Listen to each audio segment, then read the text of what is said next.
Gravação, muito boa tarde a todos. Esse é o nosso curso de transferência de calor avançada e na aula de hoje nós vamos trabalhar sobre um problema ilustrativo e esse problema ilustrará a técnica de adimensionalização, né, ou a filosofia de trabalhar com as coisas na forma adimensional, né, essa ferramenta, a adimensionalização, e também o que pode ser dito sobre condições de contorno ou como podemos usar a adimensionalização, em alguns casos, num caso particular, como da aula de hoje, para decidir sobre as condições de contorno.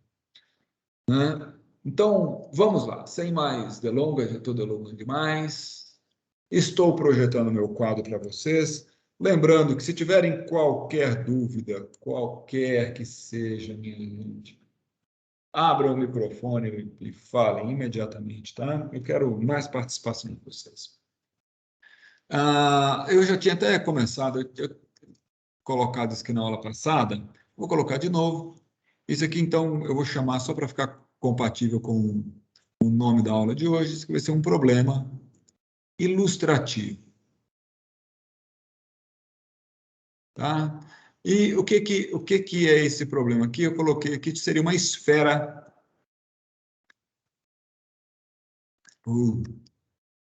esfera de material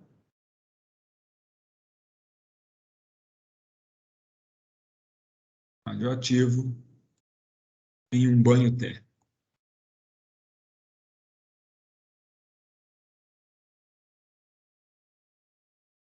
Tá? Então, vamos lá, vou fazer esse desenho aqui, a gente já tinha falado sobre isso. O nosso problema qual que é? Tem aqui uma esfera, tá? Essa esfera tem raio R, ela tem uma taxa de geração interna que está em watts por metro cúbico, nós vamos chamar aqui Q3 linhas, né? E nós conhecemos todas as propriedades dessa esfera, são todas conhecidas. A massa específica, a gente vai ver que não precisa nem da massa específica, nem do CP, nem do CV, mas a gente precisa da condutividade térmica, tá? Então, algumas hipóteses do nosso problema. O que mais tem? Esqueci de falar. O que tem é que aqui nas vizinhanças dele, tá certo? Tem algum escoamento acontecendo. Esse escoamento ele é caracterizado basicamente por uma temperatura. Essa é a temperatura longe o suficiente da esfera, tá? É a temperatura do fluido na ausência da esfera. Tem que estar longe da esfera. A esfera não pode estar mudando a temperatura do fluido, você medir essa temperatura aqui, é o T infinito. E um coeficiente de troca de calor por convecção, tratamos disso na aula passada também, H, que tem unidade de watt por metro quadrado Kelvin. Tudo bem? Quais são as hipóteses do nosso problema? Nós temos algumas hipóteses. A primeira hipótese é que nós estamos em regime permanente. O que mais que a gente vai falar? Eu vou desprezar a radiação, tá?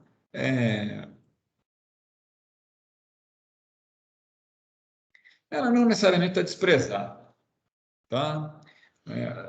Mas eu vou falar assim, radiação desprezada, desprezível, tá? E eu acho que é isso.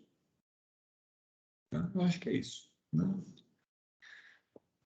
Tudo bem. É uma esfera, né? Então, vamos partir para o equacionamento do problema. O equacionamento, na verdade, é o modelo que a gente está fazendo. Ou melhor, ele deriva do modelo que a gente está fazendo. A gente está fazendo um modelo que essa esfera é esférica, perfeitamente esférica, né? Pode ser bom, pode não ser, pode... Né?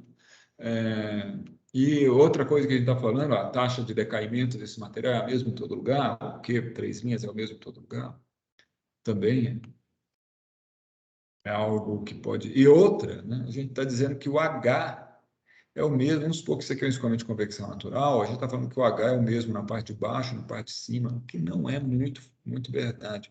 Se você sabe, um escoamento muito turbulento, que não tem uma direção preferencial, ok. Mas, assim, em geral, existe um gradiente de temperatura não homogêneo aí dentro, tá? Então, quando a gente a gente assume essas hipóteses, a gente consegue fazer um equacionamento. Né? Eu vou, só para fins da nossa memória, eu vou escrever o problema completo, a equação governante completa, porque assim a gente vai se acostumando com ela, e eu recomendo que vocês façam isso no começo, até que essa equação, sabe, esteja assim, bem gravada, bem, sabe, bem entendida. E aí eu vou aplicando as condições de contorno. As condições não, as hipóteses. A primeira hipótese é de escoamento permanente.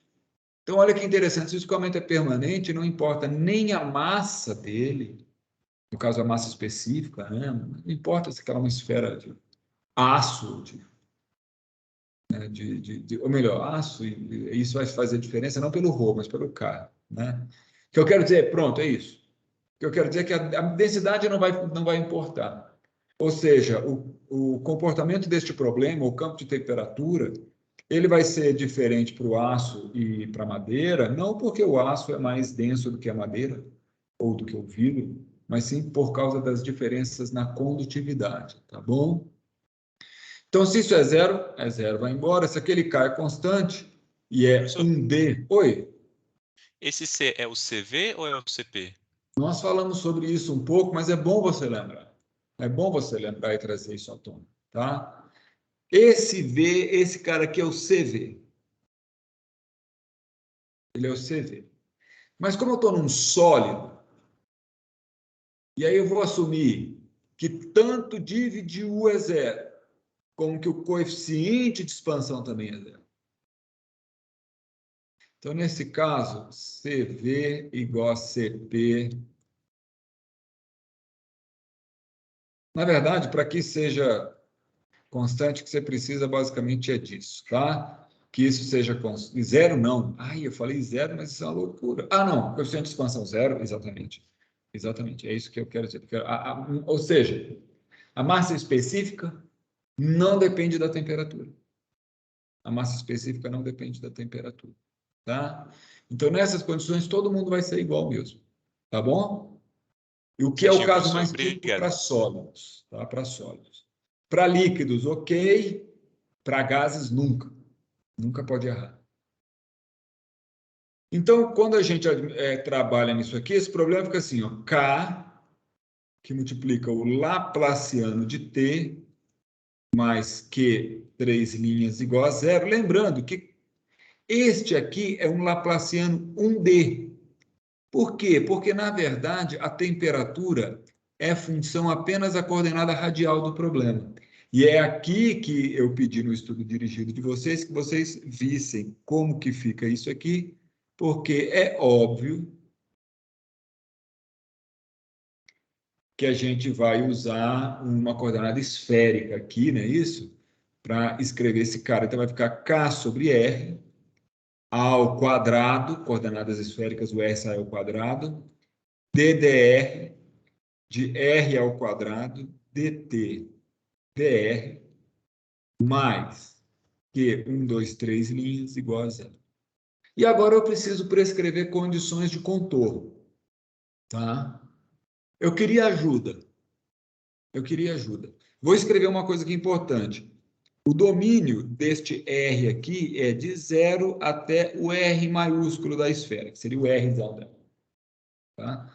Eu sempre fico rabiscando isso, porque eu nunca sei se eu devo botar esse parênteses aberto ou fechado, ainda vou perguntar.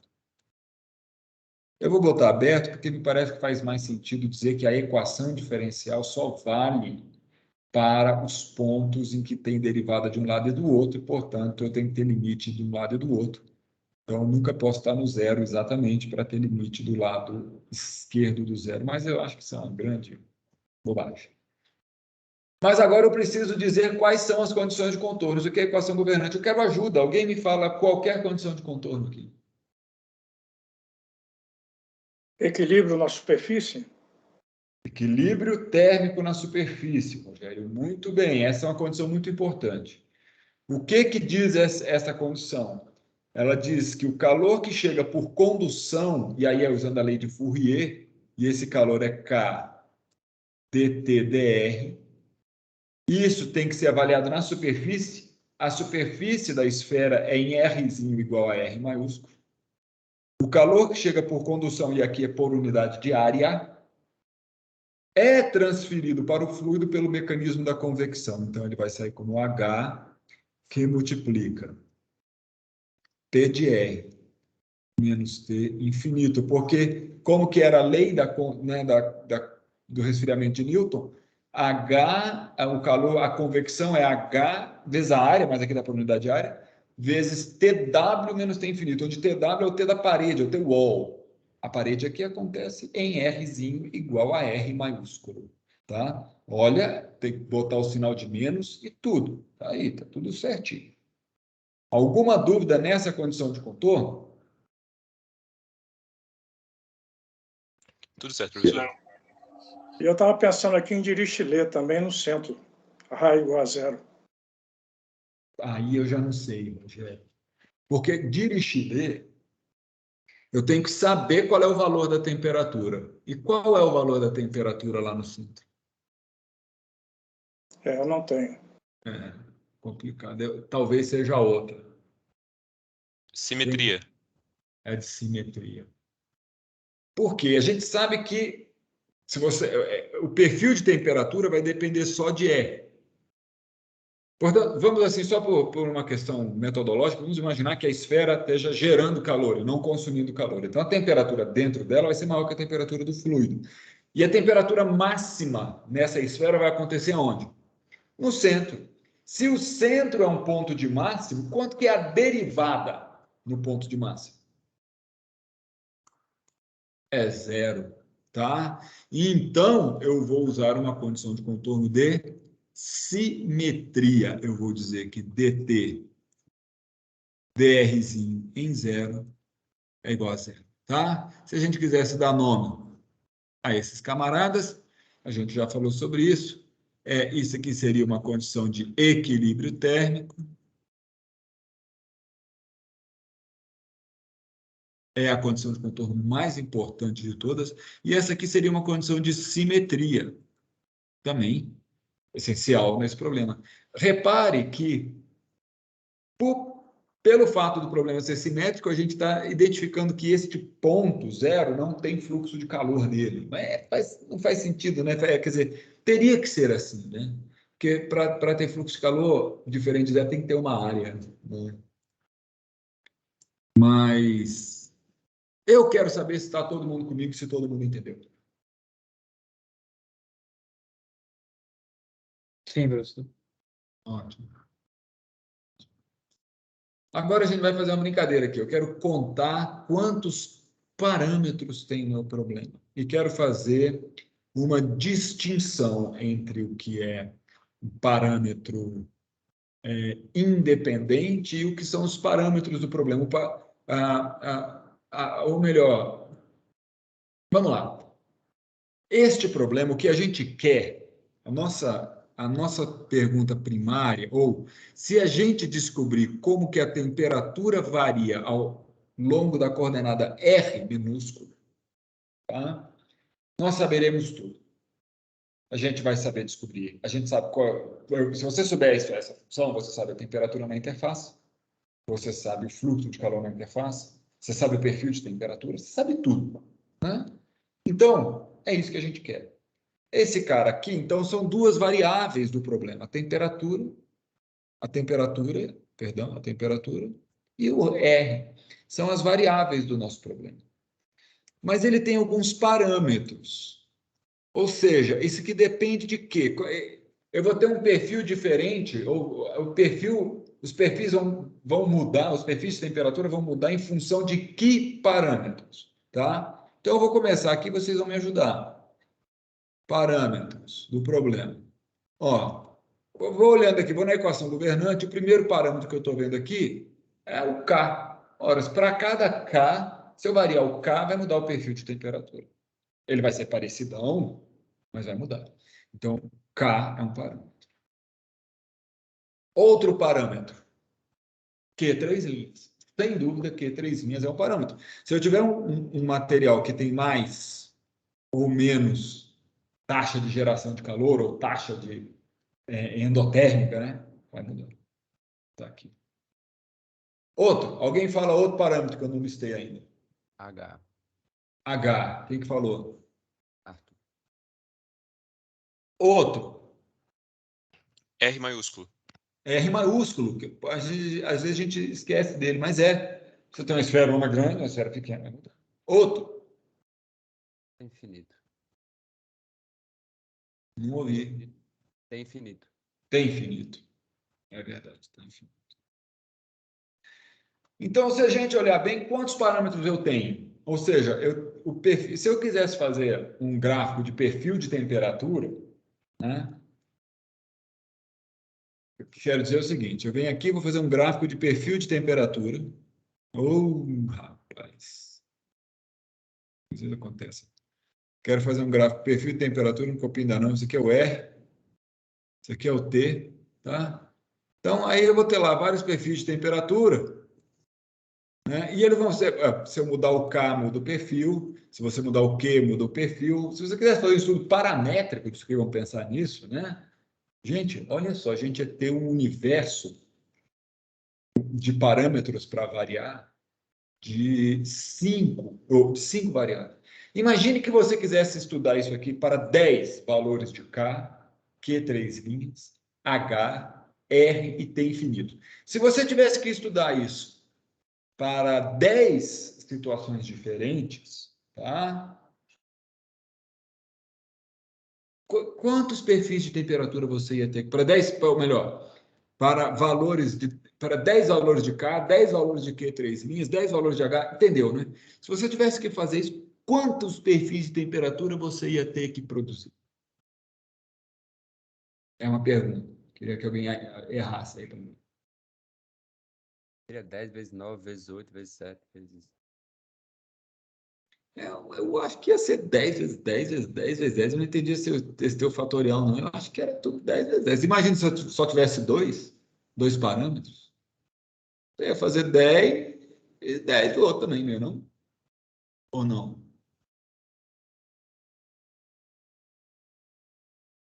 Eu acho que ia fazer 10 de 10. acho que é mesmo. Porque não acaba se repetindo, não, os mesmos parâmetros, por isso que vai diminuindo, professor? Vamos fazer de 2 em 2? Acho que não, Acho que porque... seria 10 vezes 9 vezes 9 vezes 9, não? Porque o 1 é universal. Tipo, vai ter um que vai ser em comum entre os 5. Não. Porra. Então, vamos lá. Vamos supor que eu quisesse fazer K1, K2, K3. Vamos fazer só assim. Aí vai fazer H1, H2, H3. H, isso aqui é H. Né? Eu ia fazer 1, 2, 3, 4, 5, 6, 7, 8, 9. Não repetiu ninguém. Nenhum par aí, tá? Tem 9 pares diferentes. 3 vezes 3. É ou não é? É isso mesmo. Então eu ia Tem precisar razão. eu ia precisar de 1, 2, 3, 4, 5, ia precisar de 10 elevado a 5, 100 mil.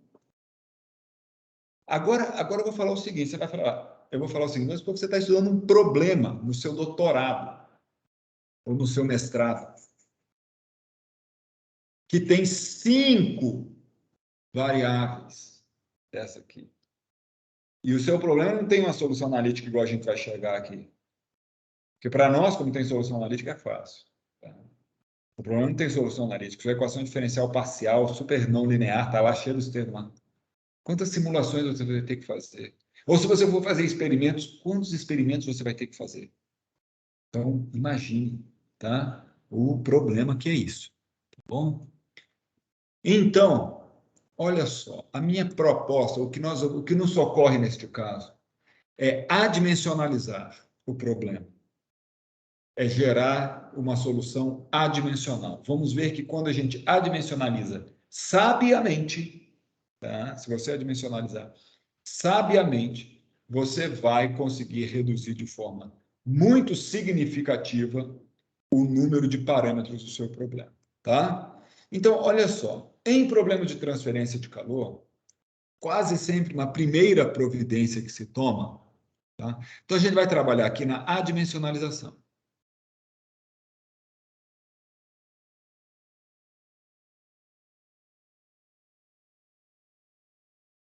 E olha, a gente poderia usar um negócio chamado PIS de Buckingham, mas não dá certo, não, tá? O que dá certo é isso que eu vou fazer aqui. Ó, vou dimensionalizar o problema. Em transferência de calor, uma das primeiras coisas que a gente, em geral, faz, mas mas a gente sempre faz isso quando o problema não tem radiação. Tá? Porque na ausência de radiação, o fluxo de calor só depende da diferença de temperatura, ele não depende do valor absoluto da temperatura. Então, nesses casos, a primeira providência que a gente faz é definir uma diferença de temperatura. Porque você deve ter alguma temperatura que vai, sabe, ser importante para você. E no caso aqui, fica bastante evidente quem é a diferença de temperatura mais legal para a gente usar. É o T menos o T infinito. Tá certo? Essa diferença de temperatura aqui, neste caso, me parece muito apropriada. Como é que eu sei? Qual é o método de descobrir? Não tem. Você tem que ir criando essa percepção. Ou seja, você tem que procurar. O que eu digo, o método é: busque sabedoria na formulação do problema. Olhe para a formulação do problema. Olhe para para as condições de contorno. Olhe para a equação governante. E nesses elementos, procure informação útil para fazer a sua dimensionalização. Lembrando que a dimensionalização tem que envolver. Na dimensionalização, você, em geral, vai dividir ou multiplicar por coisas que são constantes no problema. Tem que ser assim. Tem que ser constante. Se não for constante, não pode. E no caso da transferência de calor, aqui, antes de adimensionalizar, eu vou escrever o problema na forma de uma diferença de temperatura. Que é isso, ó. Eu vou ter um θ, que vai ser um θ de R. E ele é T de R menos T infinito. Observe uma coisa muito legal. Se você derivar θ em relação a R, isso é a mesma coisa que dt dr, porque a derivada do t infinito é zero. Então, o nosso problema pode ser escrito assim, ó. K sobre R ao quadrado, o problema, né? Que multiplica d dr, não vai mudar nada, que multiplica R ao quadrado, dθ dr, aquele dt dr substitui por dθ. Aqui vai aparecer o carinha de sempre, igual a zero. Isso aqui, ó, no problema, na equação governante, digamos assim, não mudou nada, né? Quem era t virou θ. Agora, na condição de contorno, mudou. Porque ficou assim, ó, menos k dθ dr. Aqui eu já vou fazer o seguinte, ó. Me permita. Menos k θ' dθ dr avaliado em R maiúsculo é igual a H que multiplica θ de R maiúsculo. Por quê? Porque, na verdade, aqui, ó, isso aqui é o θ de R maiúsculo. Então, veja que aquela não homogeneidade que tinha aqui saiu, né? Aquele cara lá. E ainda ficou o que mais aqui? Ficou o θ' de zero igual a zero. Mas este problema ainda está dimensional. Ele não mudou nada. Quer dizer, ele só mudou por causa da condição de contorno. Mas vamos lá. Outra coisa. Eu estou partindo do seguinte pressuposto. Vocês vão ver que para fazer a dimensionalização do problema, eu só vou fazer contas no universo das 4 operações fundamentais dos conjuntos dos números naturais. Somar, subtrair, multiplicar e dividir. A álgebra no conjunto dos números naturais inteiros, essa coisa. Tá? Eu não vou integrar, não vou derivar, não vou fazer nada. Ou seja, eu vou ter pouco trabalho e um trabalho fácil. E vou colher muitas informações. Ou vou colher muitos benefícios. Tá? Em oposição ao que seria resolver um problema que está cheio de, sabe, de pequenas dificuldades. Vou dar um exemplo, pequenas dificuldades. Uma condição de contorno que tem esse termo independente seria uma pequena dificuldade, uma coisinha que vai ficar carregando, tá? E depois todos esses valores aqui, isso também são dificuldades. Você vai ver que na forma dimensional o problema fica com menos coisa para a gente carregar, é mais simples. Né? Muito bem. Vamos continuar. Agora eu vou sim, de fato, para a adimensionalização. No caso, adimensionalizar é você escolher grandezas características. Por exemplo, tá? Eu vou escolher aqui um comprimento característico.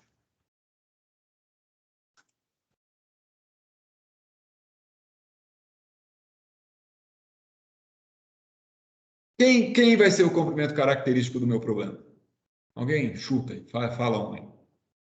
É o óbvio, mas eu queria ouvir. A razão. O R. Tá? O que isso me ensina? O comprimento característico. Como que eu devo escolher? Eu devo escolher o seguinte, quer dizer, como você deve escolher, isso é um problema sério. Eu vou te explicar uma das maneiras, uma das ferramentas que você pode usar para tomar essa decisão. O que você pode tomar para escolher o R, eu vou te falar o seguinte, se você tivesse que comprar um instrumento de medição, né? Por exemplo, uma régua, um paquímetro, um micrômetro, um microscópio com calibração na imagem, ou uma trena, né? Ou um radiotelescópio para medir distâncias intergalácticas, né? O que ia te levar a tomar a decisão por um instrumento neste problema? Com certeza, nesse problema seria o raio da esfera. Ou seja, se você tivesse com uma bola de sinuca na mão, você provavelmente ia escolher um paquímetro, mesmo um conjunto de uma régua com barbante, ou uns esquadros, ali você conseguiria fazer essa medição, né? Se fosse uma esfera de 1 milímetro de diâmetro, você já ia querer um micrômetro. Se fosse o planeta Terra, você ia precisar de um conjunto de satélites GPS para te ajudar, ou outros instrumentos para você medir o raio da Terra, né? Então, claramente, o raio é um comprimento que tem a ver. Se você estiver trabalhando com uma esfera, com uma bola de sinuca, digamos que tenha 6 ou 7 centímetros de diâmetro, você espera que as maiores medidas que você vai fazer são de 6 ou 7 centímetros de diâmetro. Então, esse é o tamanho do bicho. Tá ótimo. Tá? Então, ótimo. O que a gente vai fazer com... e mais do que isso, esse R maiúsculo está aparecendo nas equações governantes, aqui no caso, nas condições de contorno, e ele também aparece aqui, digamos assim, na designação do domínio, onde é válida a nossa equação governante. Então, faz todo sentido, né? Baseado nisso, você então vai definir um R adimensional. Eu vou botar um tio assim, ó, para ser adimensional. O que é o R adimensional? É o R, que é todas as... Se isso aqui tivesse uma outra coisa que dependesse da medida aqui do tamanho, você ia ter que mexer, você ia ter que, como é que fala, dividir, tá? Isso aqui, no fundo, é uma transformação de variável, só que é uma transformação de variável das mais simples, porque é só multiplicar por uma constante, tá? Uma vez que você definiu a grandeza dimensional, você tem que agora aplicar essa transformação na equação governante e nas condições de contorno. Explico. Tá? O que você tem que fazer? Você vai fazer assim, ó, se isso é verdade, quer dizer que o R... Tem várias maneiras, aí como você vai fazer com você. Tá? Faz isso. E aí, olha só, aqui na minha equação, onde tem Rzinho, eu vou botar R maiúsculo vezes R tio. Vou fazer isso na equação governante. Tá? Então, olha o que vai ficar. Ela vai ficar assim, K dividido por R maiúsculo vezes R tio, não erra, hein? Ao quadrado. Que multiplica D, R maiúsculo vezes R tio, porque era DDR. Só que ele é uma constante, ele vai sair dessa derivada. Tá? E aqui vai aparecer R ao quadrado, que vai ser R vezes R tio ao quadrado, que multiplica d θ, a gente já está no θ, d, R sobre R tio, assim foi, mais que 1, 2, 3 linhas igual a zero. Tá vendo? Como o R maiúsculo é uma constante, aqui vai aparecer quem? Ó? Vai aparecer um R ao quadrado aqui, que vai acabar cancelando com esse R ao quadrado aqui, estão vendo? Né? Então, digamos assim, esse R ao quadrado cancela com esse R ao quadrado, tá? E aí, o que vai sobrar nessa equação aqui é um R ao quadrado aqui vai ficar assim, K sobre R ao quadrado maiúsculo, que é esse R aqui e esse R aqui, que vão sair da equação das derivadas. E aí o que sobra vai ser assim, 1 sobre R til ao quadrado, ddr til, que multiplica R til d θ dr til, mais que 1, 2, 3 vezes. Eu estou fazendo devagar, pessoal, mas assim, desculpa, tá? Tá indo tão lento se para você isso é trivial, tá? Mas eu acho importante a gente tomar cuidado.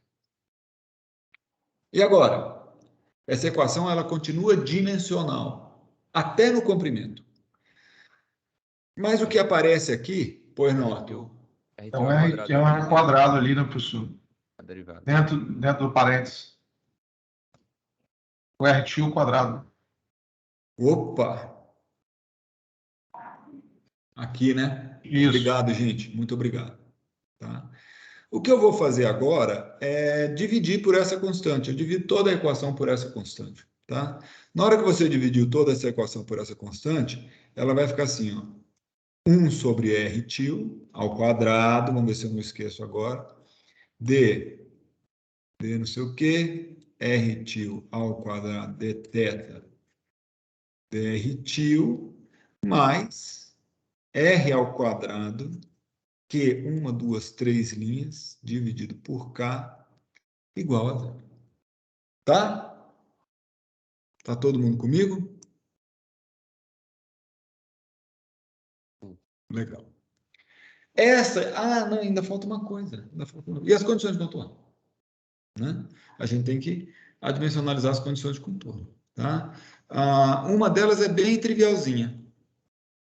No caso é essa. Eu vou fazer de azul aqui.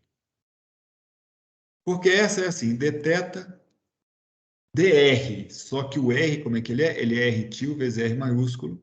Isso aqui em zero é igual a zero. Horas. Tá? Horas. O R aqui sai, vai multiplicando o zero. Isso aqui vai chegar no quê? Vai chegar aqui dθ dr til é igual a zero. Tá?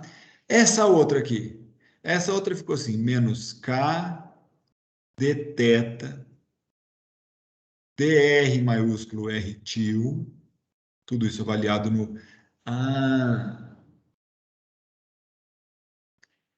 eu vou botar aqui, o que eu vou botar aqui? 1. Por que eu vou botar 1? Na verdade, eu vou fazer o seguinte, eu por enquanto vou botar só R mesmo. Porque é como se eu ainda não tivesse... Não, eu já fiz a mudança de variável, eu já fiz, porque esse R aqui, ele é constante, o R que está aqui no denominador. Então, olha só, as minhas distâncias agora estão sendo divididas em função do R. Né? Ou seja, quando a variável aqui R til for igual a 1, o R grande é igual, o R sem til é igual a R grande. É por isso que eu boto 1 aqui, tá? Desse lado vai ficar quem? H θ de 1. H θ de 1. Tá? Essa eu vou trabalhar mais um pouco, só para escrever o seguinte, ó. dθ menos dr til, tudo isso avaliado em 1, tem que ser igual a H vezes R dividido por K vezes θ em 1. Entendeu, né? Eu peguei esse R que estava aqui, mandei multiplicando, esse K mandei dividindo, ficou isso aqui. Tá? Dúvidas? Então, como é que ficou o problema com as condições de contorno? É uma coisa importante, então, que eu vou botar aqui. Esse R til agora, ele pertence ao intervalo entre 0 e 1. Repare que em R til, o R maiúsculo não é mais um parâmetro do problema, ele não aparece mais. Ele não aparece nem na equação governante. Quer dizer, ele ainda está aparecendo aqui. Ele ainda está aparecendo. Calma, ele ainda está aparecendo. Mas das condições de contorno ele sumiu. Tá? Ficou como aqui na condição? Essa aqui tem uma que é assim, menos dθ dr til em 1 é igual a H R maiúsculo sobre K, θ1. E aqui embaixo ficou dθ, dr tio de 0 igual a 0. Olha, o problema já melhorou muito, minha gente. Pode parecer que não, mas o problema melhorou muito. Tá? O problema já melhorou assim, de forma muito significativa. Tá? Agora, mas ele ainda não está adimensional. Ele está dimensional ainda. Quando eu falo que ele está dimensional, é porque quando você olhar para a equação governante, esta equação ainda tem dimensão. Alguém sabe qual é a dimensão dessa equação? Ela tem dimensão de quê? Qual é a unidade que essa equação está?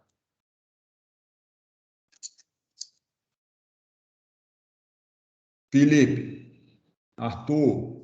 Eu diria temperatura, professor. T sobre metro quadrado, alguma coisa assim. Não tem metro quadrado, não é só temperatura. Por quê? Porque desse lado, quando você olhar aqui, ó, esse R não tem unidade, esse R não tem unidade, esse não tem unidade, esse não tem. O único cara que tem unidade aqui é o θ. E ele tem unidade de temperatura, é diferença de temperatura. Tá? Essa equação aqui de baixo também tem unidade de temperatura e essa aqui também tem unidade de temperatura. Então, o problema está todo na mesma unidade, a homogeneidade dimensional está ok, tá? Só que ele não tem mais a antiga unidade que ele tinha, que era uma unidade de quê? De temperatura não, ele era watt por metro quadrado. Ele era watt por metro quadrado. Agora ele está só com temperatura. Agora vamos acabar. A mesma coisa que eu fiz com o R, eu tenho que fazer agora com esta diferença de temperatura. Então, eu preciso de uma diferença. Uma diferença de temperatura característica. Agora que a porca torce o rabo, eu queria saber se alguém tinha coragem de me dizer alguma coisa. Quem seria a diferença de temperatura característica desse problema? Onde a gente pode buscar informação para descobrir isso? Diga lá. O T na diferença entre o T da superfície, temperatura da superfície, e o T infinito. E quanto que é a temperatura da superfície? Ixi, aí pegou. Não sei. Mas você foi bem, Marcos. Você foi bem. Você não sabe, mas você acha que dá conta de descobrir? Ixi, deixa eu pensar aqui. Pensa. Quem mais? Enquanto o Marcos pensa aí, quem mais? Rapaz, o que eu estou te falando, olha só que interessante. Vocês vão ver que eu não vou fazer conta difícil nenhuma. Tá? E mais interessante é o seguinte, isso que eu vou falar aqui também não está escrito nos livros, não. É coisa típica de pós-graduação mesmo. O que é mestrado, doutorado? É fazer coisa mais difícil? Não, é fazer coisa fácil, mais espertamente. Poderia ser esse R ao quadrado, Q 3 linhas sobre K, a temperatura característica? Porra. Por quê, Arthur?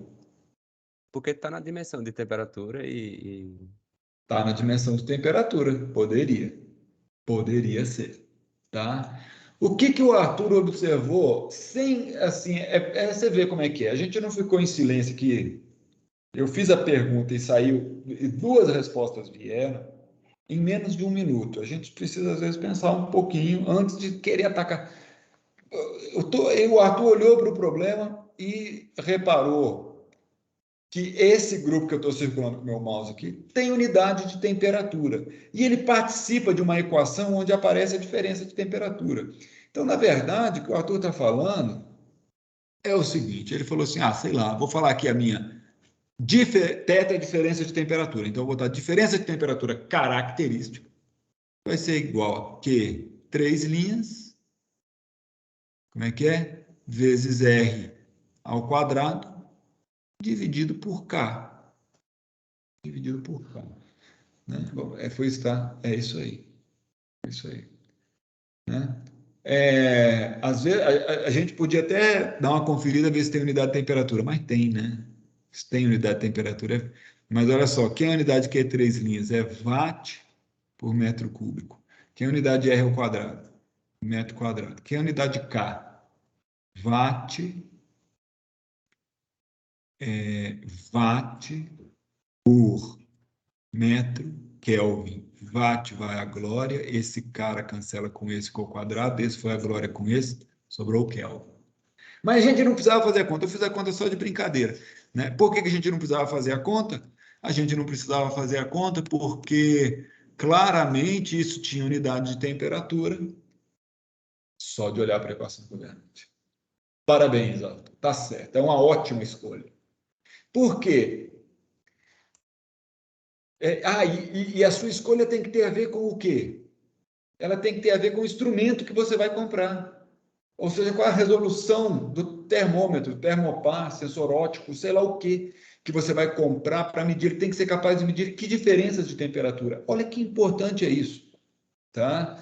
Olha que importante é isso. Se você está participando de um projeto de pesquisa, ou se você se propõe a fazer, por exemplo, alguma pesquisa, outro dia eu estava participando de um projeto de pesquisa que é a seguinte ideia. A ideia era a seguinte, tá?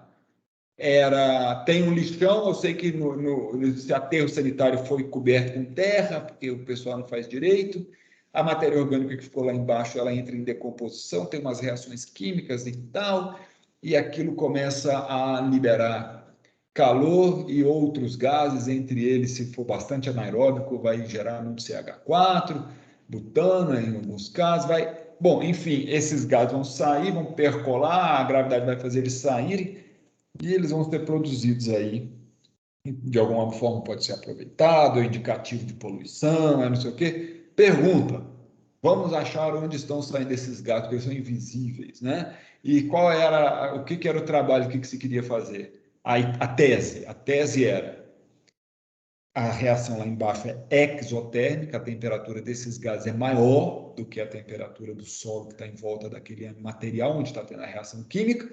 Quando esse gás sai, ele aquece a superfície da Terra. E esse aquecimento, então, pode ser um indicativo, um hotspot de onde está o metano saindo. A ideia, vamos viajar com um drone e uma câmera termográfica vendo no chão.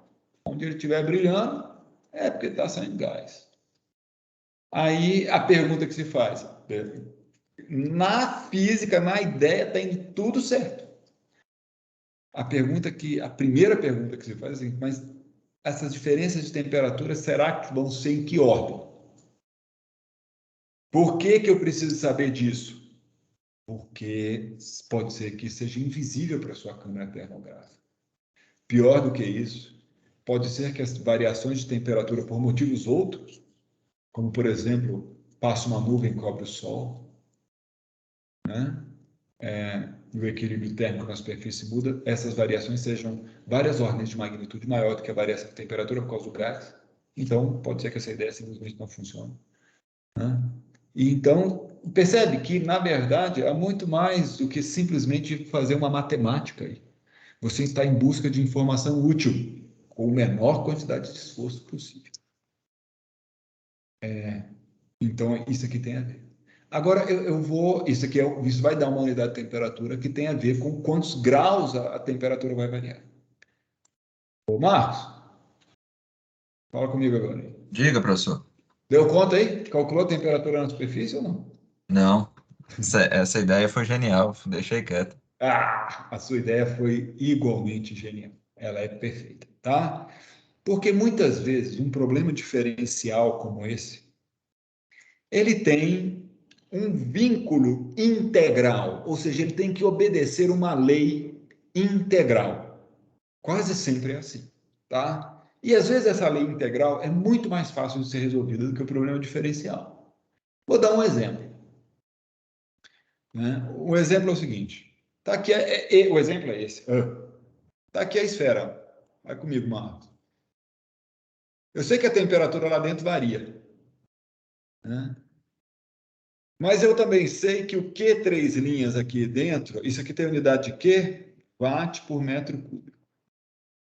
Quer dizer que se isso aqui tem um determinado volume, se esse cara tem um determinado volume, ele está gerando quantos watts? Q 3 linhas vezes o volume. Tá certo ou não? Certo. Certo. E esses watts estão indo embora para onde? Convecção. Convecção. Na verdade, isso é a primeira lei da termodinâmica, você concorda? Né? Eu estou vendo a taxa de variação da energia interna aqui dentro é igual ao fluxo de calor que sai desse sistema. O fluxo de calor é convecção. Então, na verdade, a lei integral de balanço, nesse caso, me diz o quê? Ela me diz que o calor gerado dentro a taxa de variação da energia interna, ou seja, o calor que está sendo gerado lá dentro dessa esfera, que é, na verdade, Q3 linhas vezes o volume da esfera, e o volume da esfera é 4/3 de π R maiúsculo ao cubo, tá? Então, isso aqui o que que é? Isso aqui é a taxa de variação. Eu vou usar o nome certo, tá? Não vou botar taxa de geração de calor. Eu vou falar taxa de variação da energia interna.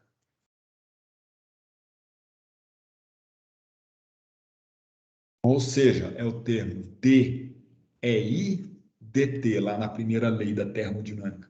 E esse cara tem que ser igual a Q ponto mais W ponto. Não tem esse trabalho sendo realizado lá dentro. A única coisa que tem é um Q ponto. E o Q ponto quanto que é? É o H, sai só por convecção. H vezes a área da superfície, que é 4π R ao quadrado, que multiplica TW menos T infinito. Já saiu o TW aí, né? De graça. De uma lei integral. Porque o problema integral, ele quase sempre é mais fácil de resolver que o problema diferencial. Então, você pode olhar para o problema integral em busca de, sabe? Pô, vou lá resolver esse cara primeiro, vai que ele me dá alguma informação útil. Olha só esse caso. Então, esse 4 vai à glória com esse 4π, esse r ao quadrado vai à glória com esse aqui. E olha o que aparece, rapaz. O que o Marcos estava sugerindo, e a sugestão dele é fabulosa, é que TW menos T infinito fosse eleito ou escolhido como sendo quem? O θc característico, não é? Olha só, mas se você isolar isso aqui, vai ficar Q3 linhas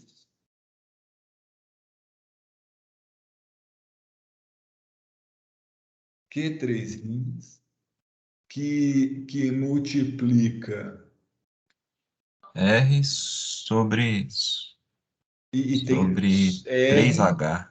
sobre 3H. Droga, Ctrl Z. R sobre 3H. Tá? Então, esse aqui seria uma opção, vale. Esse aqui é outra opção, vale. Tá? E se eles são iguais ou não, cara, isso aí é um problema. Aí você ia ter que fazer as suas contas, tá? Você ia ter que fazer as suas contas. No mundo experimental, sabe o que eu faria? Eu faria as contas dos dois e escolheria como o θ característico o maior deles. Tá? Escolheria o maior deles, neste caso, porque eu ia saber... olha, na verdade é assim, o maior deles ia definir o fundo de escala do meu instrumento de medição. Ou seja, o maior... não, é isso aí. O maior valor que eu posso medir, tá? Com o meu instrumento, com o meu termopar. E o outro menor deles ia me ajudar a escolher a resolução do meu instrumento de medição, porque o menor deles as menores variações iam acontecer naquela escala. Mas vamos ver, muito interessante, dois tetas característicos, tá? Eu vou escolher um dos dois e vou adimensionalizar o problema. Aí agora, faz diferença qual dos dois? Nos dois casos, a gente vai resultar num problema adimensional. Nos dois. A resposta vai ser adimensional, tá? E pode ser que um seja melhor do que o outro em função dos regimes que a gente estiver trabalhando. Mas a gente vai ter reduzido muito as opções de variação de coisa. Já não vão ser 5 parâmetros. Na verdade, você vai ver quantos parâmetros são, tá? Já vou te mostrar uma coisa aqui. Eu acho que a gente vai fazer um bom progresso. Eu vou escolher esse aqui, ó. Porque tem esse 3 aqui, eu achei super charmoso esse 3 aparecendo aqui, 3H. Q 3 linhas é R sobre 3H. Então, quem é que vai ser o meu θ tio? Ele vai ser o θ dividido pelo θ característico. Eu não vou nem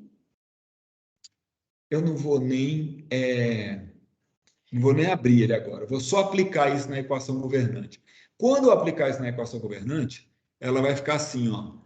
Ela já estava com o cara que era assim, 1 sobre R tio ao quadrado, que multiplica D dr tio, que multiplica R tio ao quadrado, e aqui aparecia D θ, né? E esse θ eu vou escrever como sendo θc vezes θ tio, dividido por dr tio. Aqui aparecia o quê?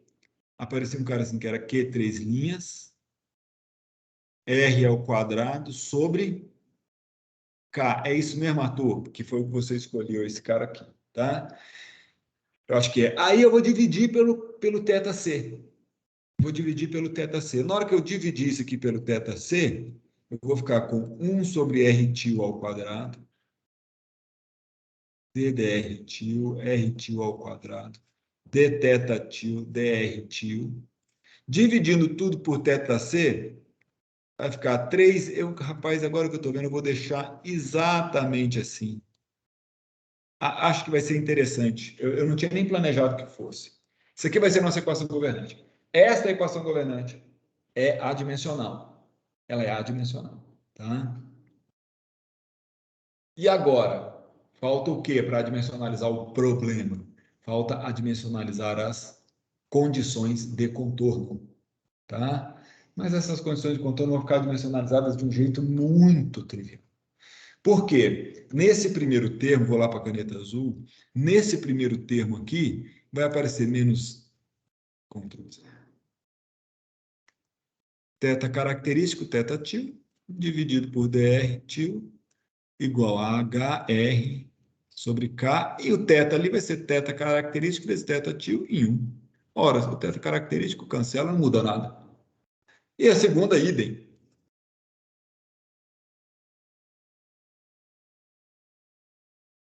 Não muda nada.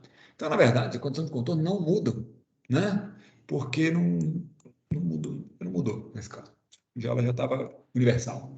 Então, olha só o que sobrou. Eu vou escrever aqui. O R pertence a 0,1.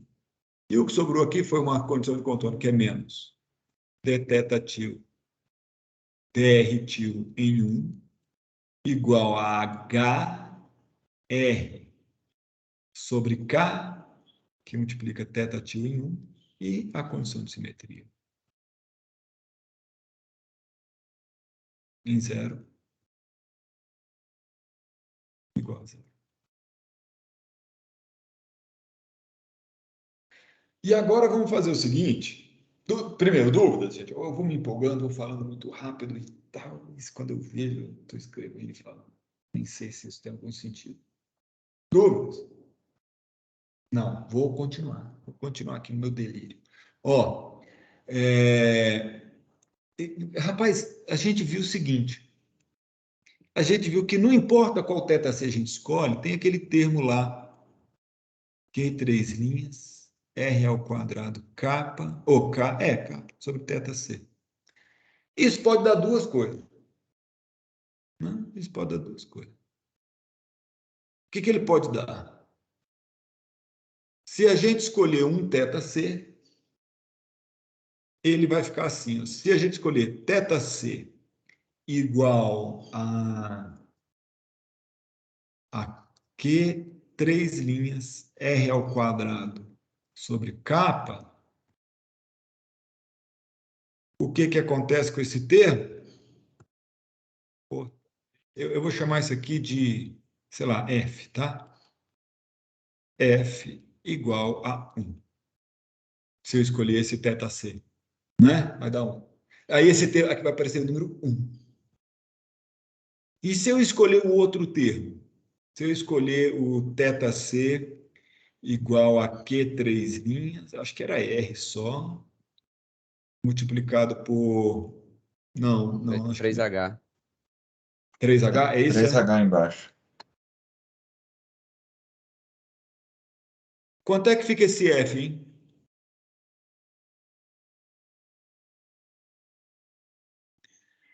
Eita. Vai ficar... 3HR sobre K. É 3H, o 3 vai para cima? Vai. 3HR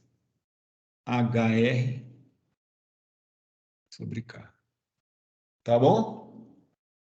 Acho que é isso mesmo. Confere, Marcos. Confere, pessoal. Isso mesmo.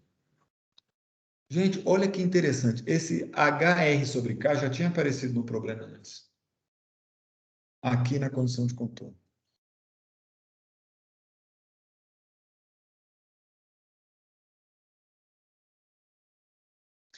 Na verdade, não importa a dimensionalização que eu escolher. Não importa a dimensionalização que eu escolher.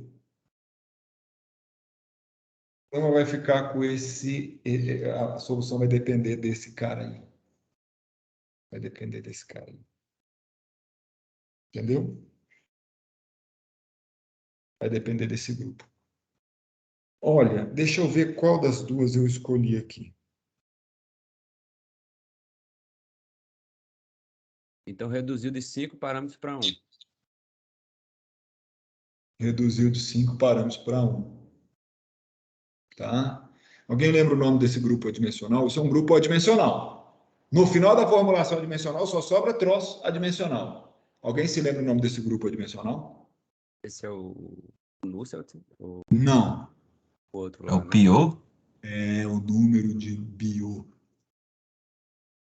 HR sobre K. É que para ser o número de Biot, é porque o número de Biot e o número de Nusselt é a mesma coisa, é tudo HR sobre K. A única diferença é que no número de Nusselt, o K é do fluido, e no número de Biot, o K é do sólido. Então, esse aqui é o K do sólido, que é o único K que tem aqui na nossa brincadeira.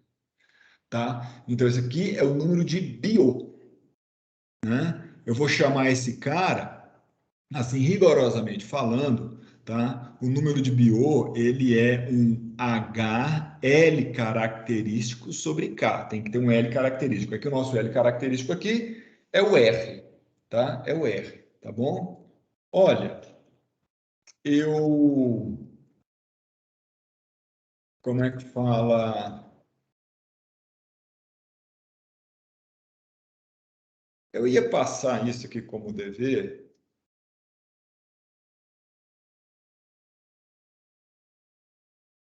Tá? Eu vou fazer o seguinte, é porque eu fiz um gabarito que eu tenho medo de... Eu fico pensando se esse gabarito vai mudar, porque ele muda, na verdade. Muda sim, tá? Se a gente escolher essa dimensionalização, eu vou escolher você vai fazer de outra, tá? Então, vamos trabalhar com θc igual a Q3'R. Agora sim, essa minha escolha ela não tem nenhum significado mais profundo que o outro, tá? Nesse caso, como é que fica o meu problema? Ele fica assim, d til, que multiplica R til ao quadrado de θ til dr til. Perceba que eu não escrevi o R ao quadrado, então estou multiplicando tudo por R ao quadrado. Na hora que eu multiplico tudo por R ao quadrado, que vai ficar 3 vezes o número de Biot vezes R ao quadrado igual a zero. Esse R é til.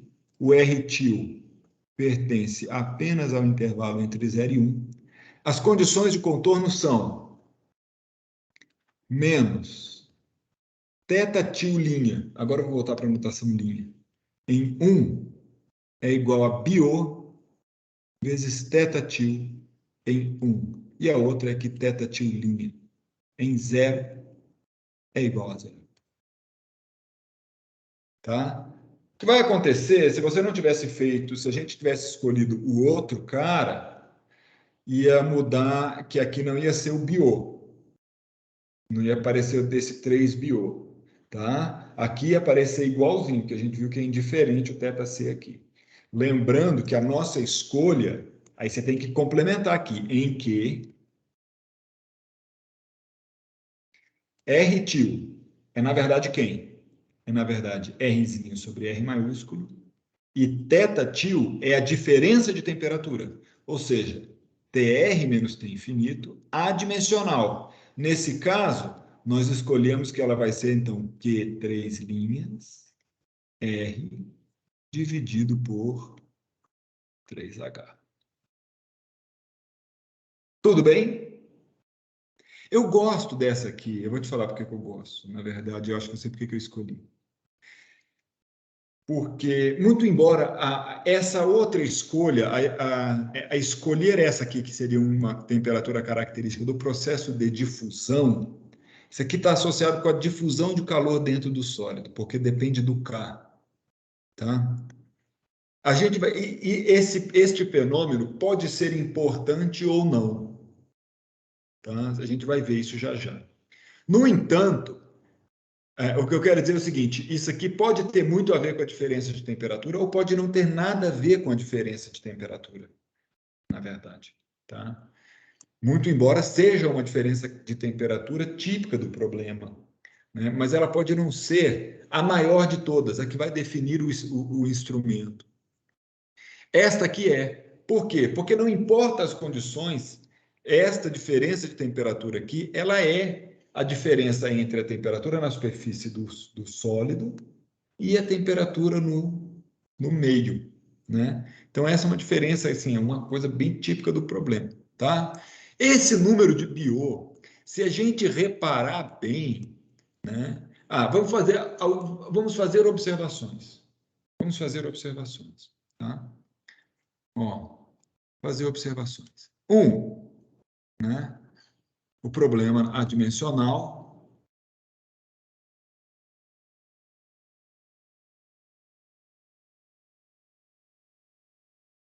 tem apenas um parâmetro.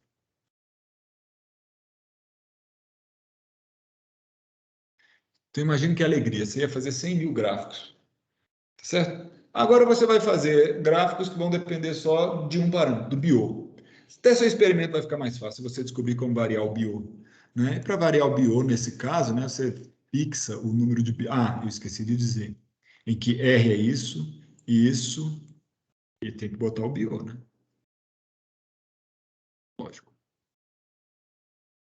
Você vai fazer E.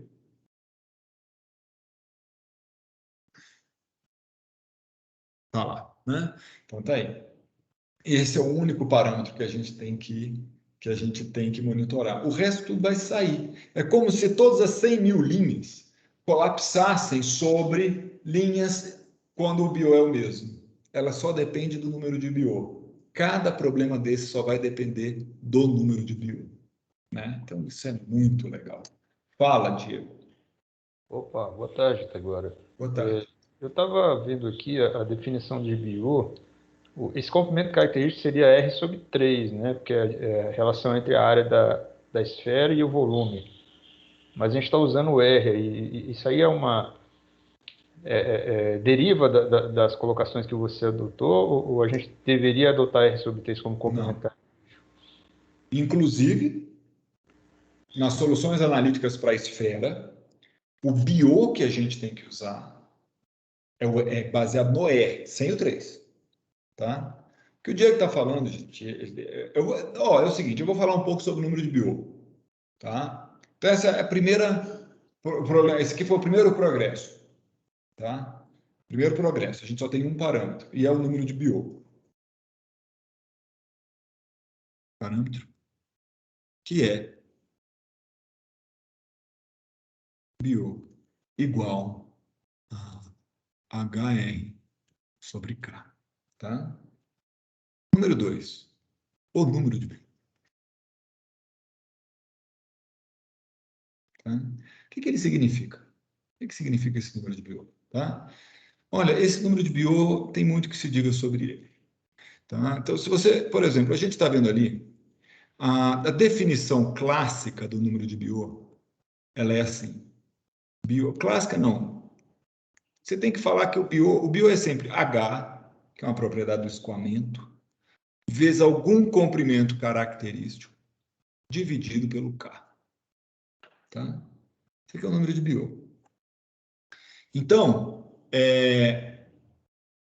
vamos ver uma coisa aqui. O que isso aqui significa? O que isso pode significar? O primeiro elemento, assim, a gente trabalhou num problema na outra vez que tinha uma parede, tá? Essa parede tinha uma espessura L, um K característico, e aqui tinha um H, um T infinito. Eu falei que a temperatura aqui era TI, sei lá, né? A gente ia atrás do TW, definimos duas coisas. A gente definiu uma resistência térmica de condução. E como é que era a resistência térmica de condução? Resistência térmica ela resiste mais quanto maior for o L, resiste menos quanto maior for o K, e quanto mais área, mais fácil passar o calor, menor a resistência de condução. E nós também definimos uma resistência de convecção, que era o quê? Era 1 sobre H. Tá? Se você olhar bem, o número de Biot que está definido ali, ó, se o L característico da parede, o L característico, olha só, a parede infinita, essa definição que você falou aí, ela é, na verdade, o volume dividido pela área superficial. Só que a parede infinita, tanto a área superficial como o volume são infinitos. No fundo, quem sobra é o L como comprimento característico. O que nós vamos aprender é que, na verdade, os grupos adimensionais, eles podem ser definidos como o usuário quiser, tá? E desde que você escolha grandezas representativas, de fato, do seu problema. No caso da esfera, o raio é tão representativo do problema que a solução analítica do problema esférico é feita com o Biot sendo baseado no raio, assim como o problema do cilindro também é. Está lá nos ábacos de solução, quando a gente estuda isso na graduação, a gente vê. Mas esse que você falou, já vou te justificar em quando que a gente usaria uma coisa assim diferente, tá? Que é esse L que você falou. Mas se você olhar aqui, ó, olha só, isso aqui é a mesma coisa que L, dá para aproveitar, sobre Ka dividido por 1 sobre H. Ou porque se você faz a conta ali, você vai ver que dá, né? Isso aqui está dando quem? Isso aqui está dando o nosso número de Biot direitinho. Isso aqui vai dar H, L sobre K. Mas, no fundo, isso é uma razão entre duas resistências térmicas. Quais sejam? A resistência térmica de condução e a resistência térmica de convecção. Ela é a razão entre essas duas resistências térmicas. O número de Biot pode ser interpretado como a razão entre duas resistências térmicas. Acho que está invertido agora. Convecção em cima e condução embaixo.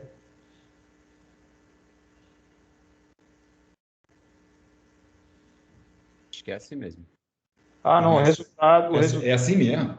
É porque o H aparece no numerador, mas a resistência depende do inverso de H. A definição. Entendi. Então, olha só. Então, vamos pensar uma coisa aqui. Agora, lembra o seguinte, o que significa resistência térmica? Ela significa a mesma coisa que a resistência elétrica.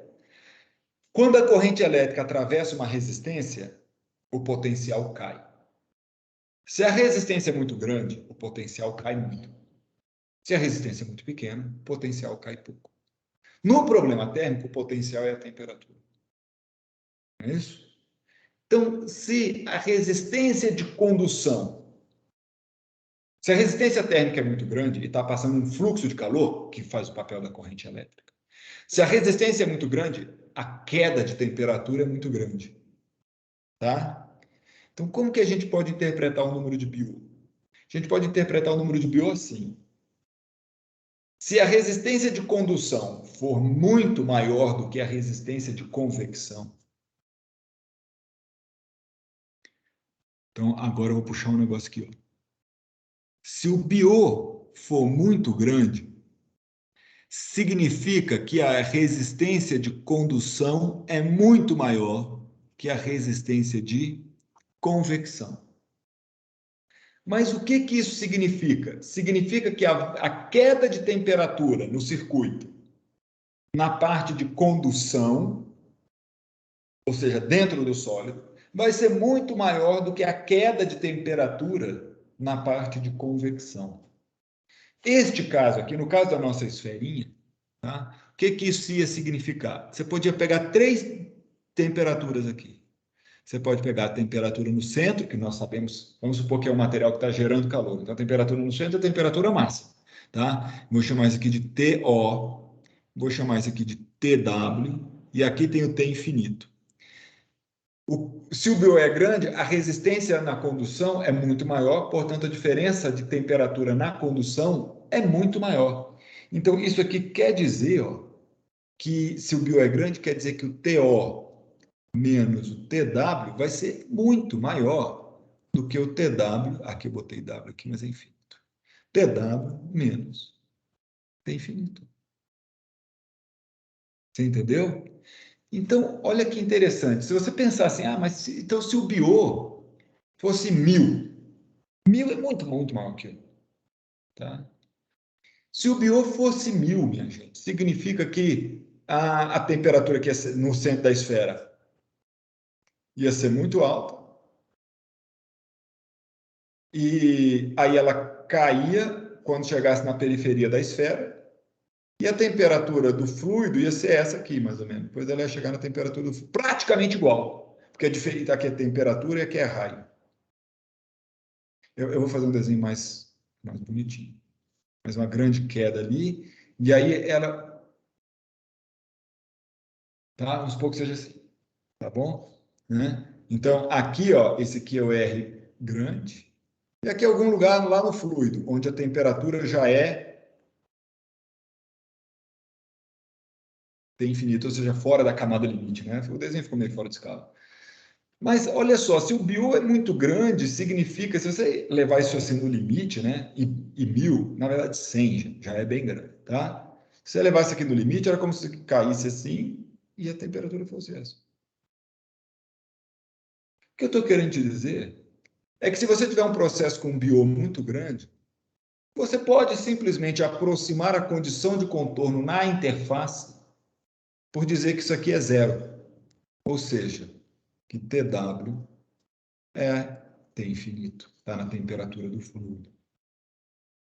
Por quê? Porque a resistência de condução é muito maior do que a resistência de convecção. Portanto, a diferença de temperatura na parte condutiva do problema está muito maior do que a diferença de temperatura na parte convectiva do problema. Então, se você tiver, antes mesmo de resolver a sua EDO, eu ainda não, note bem, eu não resolvi EDO nenhuma ainda. Eu estou só olhando para o problema aqui. Mas se eu faço a minha conta do meu BO, pego o H, o R, divido pelo K. Vamos supor que o que está acontecendo ali é um processo de mudança de fase. Eu tenho aquela bola lá de mercúrio, ou de mercúrio não, de urânio, e o fluido que está em volta dela, sabe? Ou é uma mudança de fase, que em geral não é não, tá?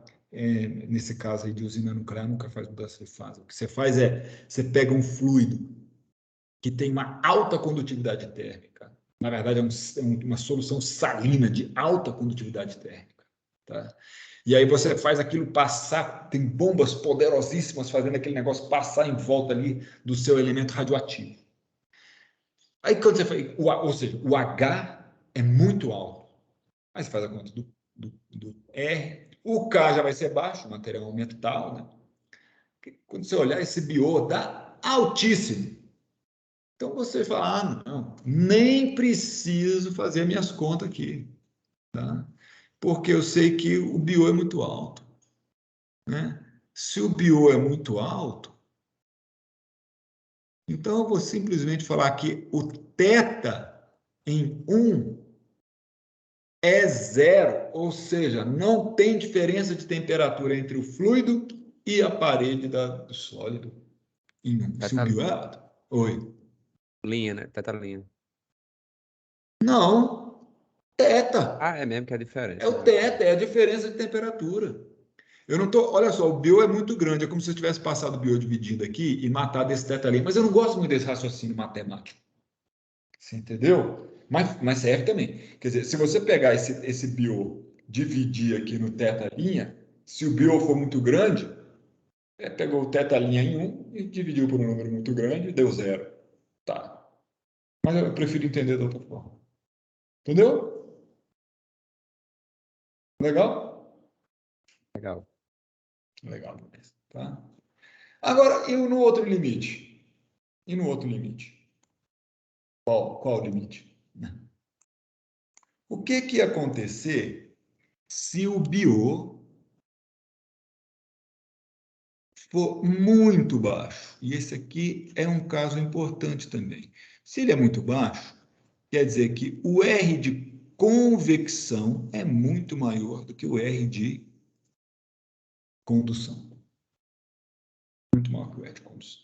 Tá? E, no fundo, o que isso significa? Aí vai significar que a temperatura TW menos T infinito é muito maior do que a temperatura T0 menos TW. Quer dizer que aquele nosso gráfico aqui, malajambrado aqui, esquisito, ele ia ficar de outro jeito. Ele ia ficar assim, estaria aqui temperatura, o raio, temperatura aqui, né? Isso significa que a variação dentro do corpo aqui, ó, então vamos botar aqui que isso aqui é R maiúsculo. Aí eu vou botar aqui o T, a maior temperatura. Aí ela, dentro do corpo, ela só foi até aqui, ó.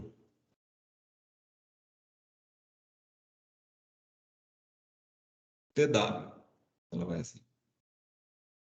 Sei lá como, tá? Se é uma que formato dessa lei aqui a gente vai discutir já, tá? E aí o que acontece? O que acontece é o seguinte, aí aqui tem o T infinito, ó. Por quê? Porque eu sei que o T0 menos T infinito, o TW menos T infinito, essa diferença TW menos T infinito tem que ser muito maior do que a diferença T0 menos TW, no outro limite. Então, aí aqui, o que vai acontecer? Vamos supor que ele chegou em T infinito aqui, ó, que acabou a camada limite. Teve aqui a diferença, queda de temperatura, tá? E aqui ele fica coisado, que já chegou, não muda mais a temperatura, que eu estou só no fluido. Lembra? A partir de R, aqui, eu estou só no fluido, né? Eu estou medindo a temperatura lá no fluido já. O mesmo vale para o primeiro caso. Levando isso para o limite extremo, né? Se a gente imaginasse, o que ele estaria dizendo aqui? Ah, que na verdade, isso aqui é uma constante. E aqui varia. Ou seja, se o BIO for muito pequeno, a temperatura dentro do sólido praticamente não varia. Olha, quando o BIO foi muito grande, eu já achei que estava fazendo sucesso. Por que eu achei que estava fazendo sucesso? Porque para BIO muito grande, eu fui lá na condição de contorno e mudei. Tá? Fui lá na condição de contorno e mudei. Para BIO muito pequeno, eu vou fazer mais sucesso ainda. Eu vou mudar a equação governante. Eu vou falar que ela não existe, que esse problema não é diferencial, porque não tem diferença de temperatura dentro do corpo, que a temperatura dentro do corpo é constante e não muda. Tá? Então não precisa calcular ETO nenhuma. Tá? Ou seja, se BIO.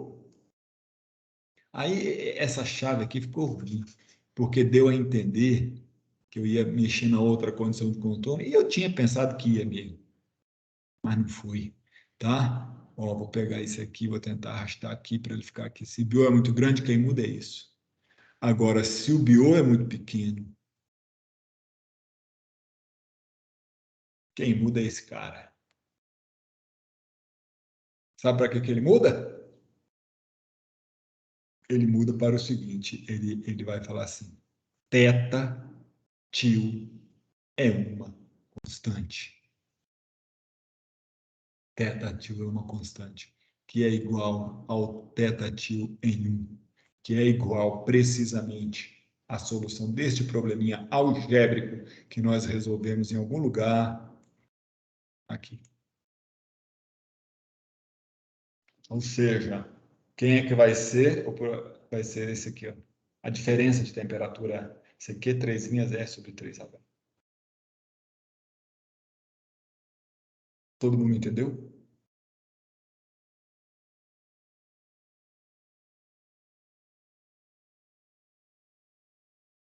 Agora, eu achei legal essa sua demonstração, que me fez lembrar do semestre passado, né? A gente fez um trabalho numérico para para simular a pirólise, né, em uma partícula esférica.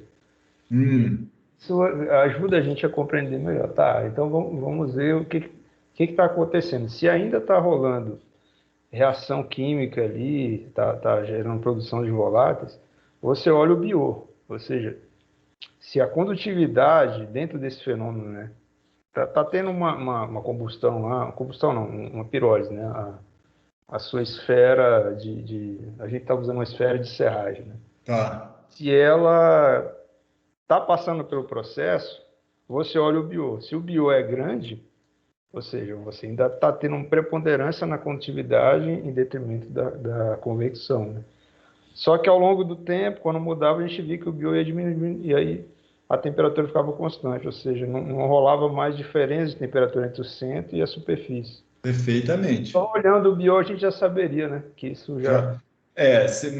Mas ali no seu problema, como é que ele estava instrumentado? Você tinha um termopar no centro do seu negócio? Não, a gente pegou dados de literatura mesmo, equacionamento e... Entendi. Olha só o que eu ia te dizer. Olha só o que eu vou te dizer. O bior é um grupo adimensional que você controla, porque você pode mexer no H. O H você controla no ventilador. Se você aumenta a velocidade do ventilador, aumenta o H. Se você diminui a velocidade, diminui o H. Tá certo? Então, olha que interessante. Vamos supor que você está lá com o seu problema de pirólise, você pegou lá o seu modelo, sua esfera de alguma matéria da biomassa, e instrumentou. Fez com muito cuidado, chegou lá com uma broca bem fininha, fez um furo, chegou lá no centro. É um artesanato super complicado esse, né? Mas você vai lá, aí você bota ali o seu termopar bem ali no centro, preenche o buraco ali, instrumentou. Aí põe o termopar na interface. Isso aí vai te ajudar porque você vai medir essa diferença de temperatura entre o centro e a superfície. E essa diferença de temperatura, ela está claramente associada com o Q3'. Nós vimos que, na verdade, ela é isso aí. Cadê minhas contas? Eu perco esse quadro aqui, caçamba. Sei lá, velho. Eita, peraí. Ela é, né? Tá aqui. Deu uma coisa errada aqui. Ctrl Z. Ó, a diferença de temperatura depende do Q3'. Tá? E, obviamente, e aí, o que você poderia fazer? À medida que seu Q3' fosse diminuindo, a sua resolução na medida de diferença de temperatura entre o centro e a interface podia ficar pior.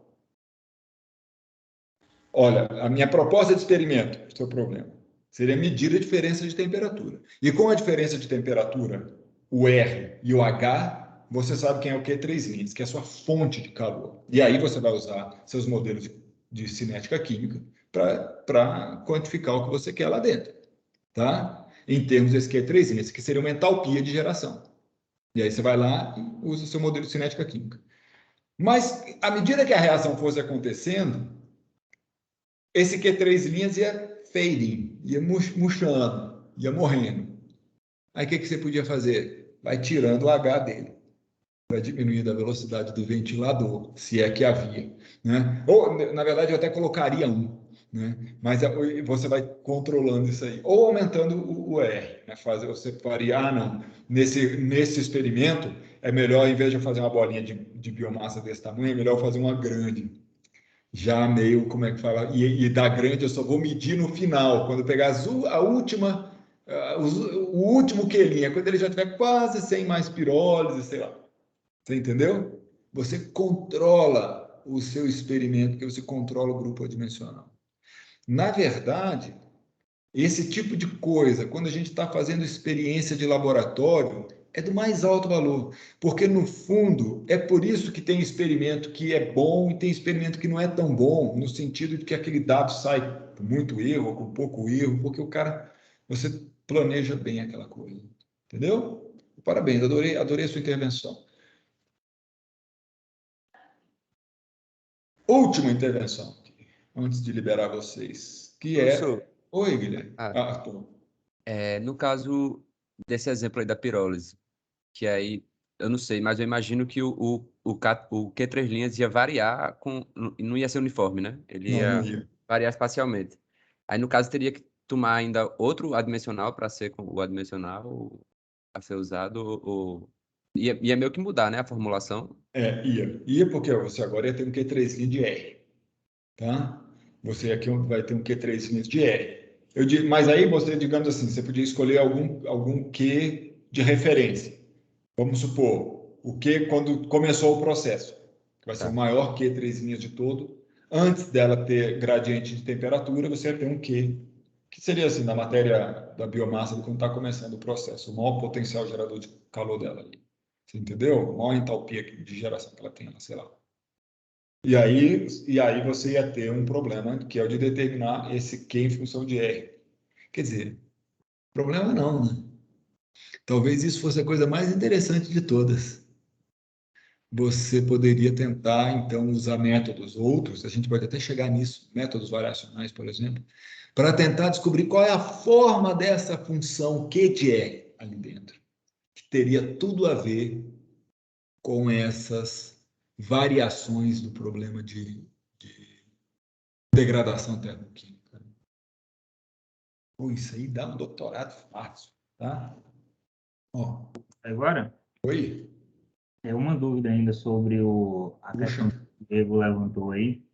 Se o processo de pirólise, o calor de pirólise tivesse sendo dependente, vindo do fluxo, o aumento na velocidade do fluxo iria, quer dizer, Sem dúvida.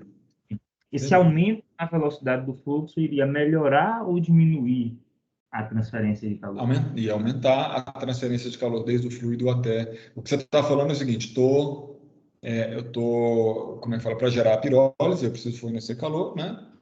E se não tiver acontecendo reação de combustão pobre de oxigênio, né? Pobre de oxigênio, muito rica em combustível. O pensamento para o número de Biot continua o mesmo? O mesmo, continua o mesmo. O pensamento do número de Biot continua o mesmo. Tá? Mas você tem toda a razão. O que vai mudar aí é que a condição de contorno agora ela é diferente. O que você está mudando, no fundo, é essa condição de contorno aqui, Jacques. Essa condição de contorno aqui, que no fundo, na forma dimensional, qual mesmo? Aqui ela, de equilíbrio térmico. Deus, vamos lá, chega, aqui, ó. Esse cara aqui, ele pode estar tanto transferindo calor para, como subtraindo calor de. Basta que só depende de quem é maior. Então, se você está com um T infinito maior do que TR, o calor está entrando. E era o que você estaria fazendo aí no seu experimento. Tá? Então, na verdade, você ia mudar só o valor de um dos parâmetros do seu problema. Tá? O valor de um dos parâmetros do seu problema. Que é essa diferença aqui. Ó, e nós vimos que mudar o valor do parâmetro do problema na forma dimensional não muda o problema. Não muda o problema. Tá? Então, isso aqui é muito interessante. Agora, se você quisesse correr dessa, você poderia colocar a sua coisinha para sofrer pirólise dentro de um forno, sem convecção. Né? Esquenta as paredes de um forno elétrico, certo? A mufla, sem ventilador, desliga o ventilador da mufla. Ou como é que fala? O ventilador vai levar ar, tá certo? A mufla ela aquece o objeto que está lá dentro, não por convecção, mas por radiação. Aí não tá, aí tem que trabalhar mais um pouquinho aí para incluir esse termo, tá? Mas se as diferenças de temperaturas forem relativamente pequenas e constantes no tempo, é fácil de incluir. Mas, quando eu falo relativamente pequenas, é 2 ou 3 centenas de grau para linearizar o termo de radiação. A gente pode trabalhar sobre isso numa aula futura. Mas a pergunta é muito boa, tá? Olha, mais perguntas, mais comentários. Vamos lá, estou gostando.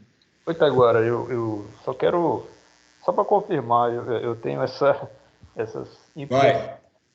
Então, o K, a condutividade, ele é uma característica do meio sólido, né? Aquele material. E o H, ele é uma característica do escoamento, não do fluido. Isso. Isso. Isso. Olha, você agora fez uma previsão do futuro nostradâmica. Isso aí é com certeza uma característica do escoamento.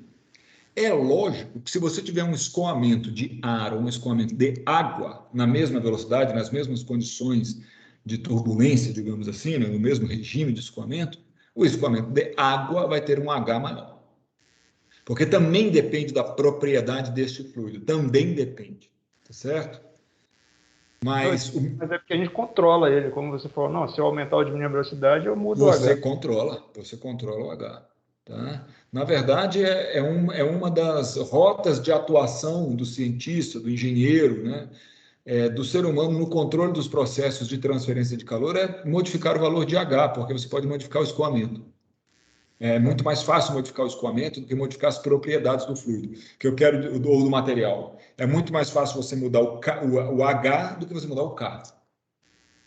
E muitas vezes é impossível mudar o L. Quando é fácil mudar o L, você realmente põe a mão ali, né? Você vai lá, não, posso usinar uma bolona, posso fazer uma pequena, aí é mole. Né? Agora, se você não tem essa possibilidade, então você tem o K e o H. Aí danou-se. Como é que você vai mexer no K? O material foi quem fez foram as estrelas. Né? Já está feito, não tem como desfazer. Né? Ele tem as propriedades dele lá, assim. Não tem como desfazer, é meio forte. Né? A gente mexe demais nessas propriedades, mas de materiais compostos, de soluções, suspensões, emulsões, como é a minha área, mas, em geral, isso é uma coisa assim. Não é o que está disponível, se aqui for um sólido, por exemplo. Agora, para mudar o H, aí tá. Aí é o grande negócio. Ainda bem que sobrou para a gente mudar, né? Senão estava mal. Senão a gente estava mal. Olha, tem um resultado final aqui. Imagina que você, só um comentário aqui, eu estou fazendo mais inspirado em você mesmo, viu, Diego? Supor que você tem um corpo volumétrico que ele não tem uma forma bem definida. Aqui. Tá? Mas ele, muito embora ele não tenha forma, né? Ou seja, quem é o comprimento característico aqui? É isso? É isso? Não sei. Tá? Olha, eu vou te falar que às vezes você deve escolher um e às vezes você deve escolher outro. Vou te explicar. Se você... Uma das coisas que o pessoal faz, muitas vezes, para definir o número de BiO, vamos supor que eu quero descobrir se a temperatura está variando dentro deste corpo de forma significativa. Já vimos que quando o número de BiO é baixo, as variações de temperatura dentro do corpo podem ser desprezadas. E, ó, pessoal, isso aqui é coisa que você precisa saber para esse curso e para a sua vida. Tá? Eu vou usar isso assim dezenas de vezes, essas ideias sobre, não, aqui o que importa é que o número de BiO é baixo, ou ali é alto, ou os outros, à medida que for aparecendo o grupo adimensional, vai ser o que vai rolar. Tá? Então, olha só, se o número de BiO, eu quero descobrir se o número de BiO é baixo ou alto para tomar uma decisão, se tem ou não que considerar os gradientes de temperatura internos nesse corpo. Tá? Então, às vezes, na dúvida, você pode escolher como comprimento característico o volume do corpo dividido pela sua área superficial, que é a área de troca de calor. Tá? Então, é o volume total, que é onde está sendo armazenado o calor, dividido pela área de troca. Tá? Esse vai fazer o papel de LC. E tudo isso multiplicando quem? H sobre K. É por isso que, na verdade, quando você olhou para o problema, se você pegar o volume da esfera, vai dar 4/3 de πr ao cubo, dividido por 4πr ao quadrado, vezes h sobre k, 4π vai à glória, r ao cubo vai com r ao quadrado, sobrou r, h sobre 3k. Né? Aparece um R sobre 3 e o número de BiO acaba não... Se você calculasse esse número de BiO aqui, ele não seria exatamente igual a esse que a gente fez aqui. Ó. Que era só com... Nesse não, né? Esse. Ó. Tá bom? Mas isso importa? Não importa. Porque, na verdade, se esse número aqui for pequeno, este aqui também será pequeno. Porque o que importa são as ordens de magnitude. Você não está lidando com uma coisa exata quando é a dimensionalização. Tá? Você não está lidando. Agora, olha que curioso. Olha que curioso. Tem uma outra coisa que eu não falei sobre esse BIO, e eu vou falar aqui em cima, porque já está mais fácil, a aula está acabando. Quando a gente estava na dúvida sobre o que escolher, a gente tinha esses dois grupos aqui. Ó. Vou chamar esse aqui, ó, de um HC, um θC de condução, e um θC, então tem que botar mais, né, de condução, e esse aqui de convecção. Repare, tá? Que vamos dividir os dois. Vamos pegar θ característico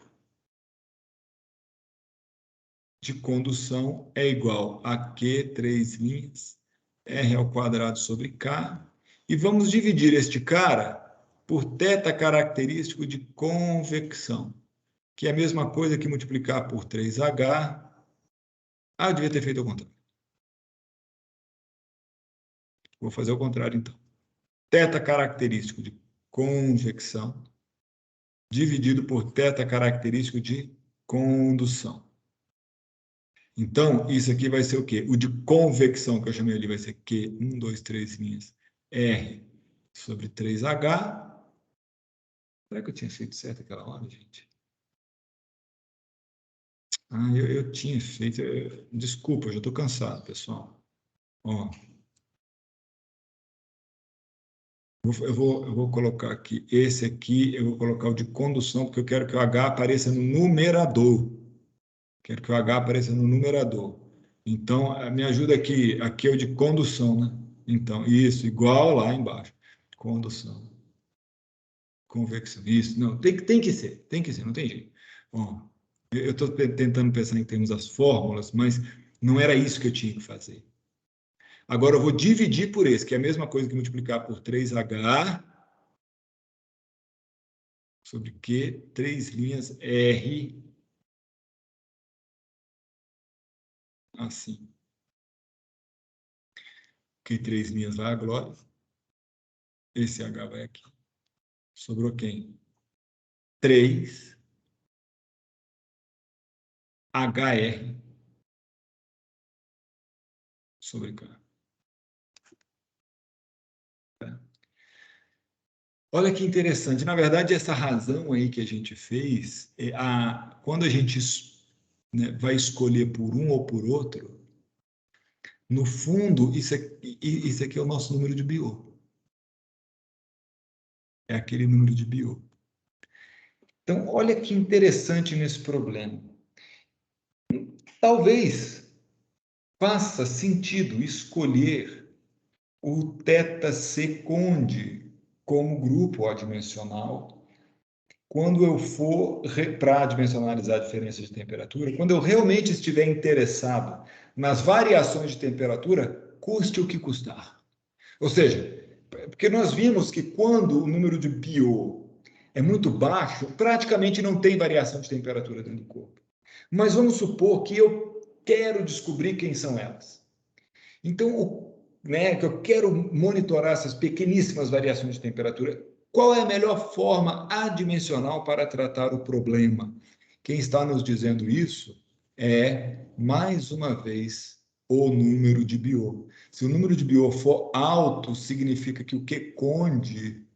se o número de Biot for baixo, significa que o Q conve é muito grande, né? Então, aí nesse caso, acho que seria melhor escolher o Q conde para medir a temperatura e para dimensionalizar. Por quê? Porque daí a sua régua de temperatura já ia ser bem pequenininha. E as variações de θ, tá certo? Iam ser perceptíveis, porque você ia parametrizar pelo menorzinho, que vai te dar o que você quer ver ali. Vai estar entre θ no centro e o θ na periferia, é muito mais T conde do que Tconv, no caso de número de BIO muito baixo. Então, aí você poderia testar esse número de BIO, tá? Olha, eu vou deixar aqui um pequeno exercício para vocês.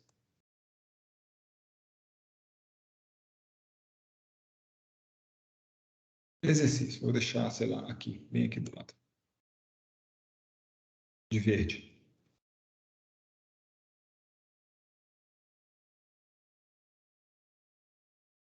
Exercício. Resolva o problema adimensional.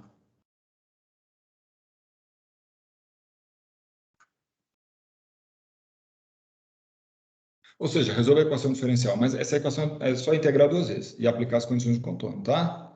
Tá vendo? Integra uma vez e aplica as condições de contorno, tá? Resolva o problema dimensional.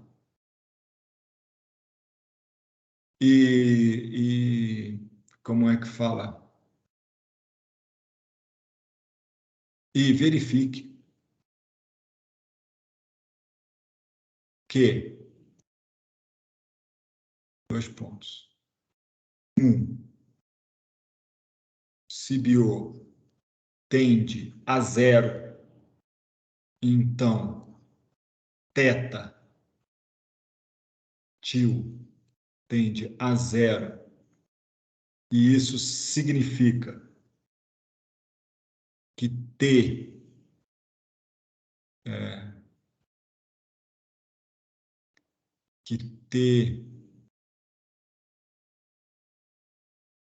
Ah, tá. Aqui, peraí. T tende a ter infinito? Não. É isso? É, isso mesmo. Se B vai a zero. Não, ele não tende a ter infinito. O θ não vai a zero, gente, desculpa. Nesse caso aqui não é isso não, desculpa. Quando o BIO vai para zero, a temperatura dentro do corpo é constante, e isso significa que θ tio tende a ser uma constante.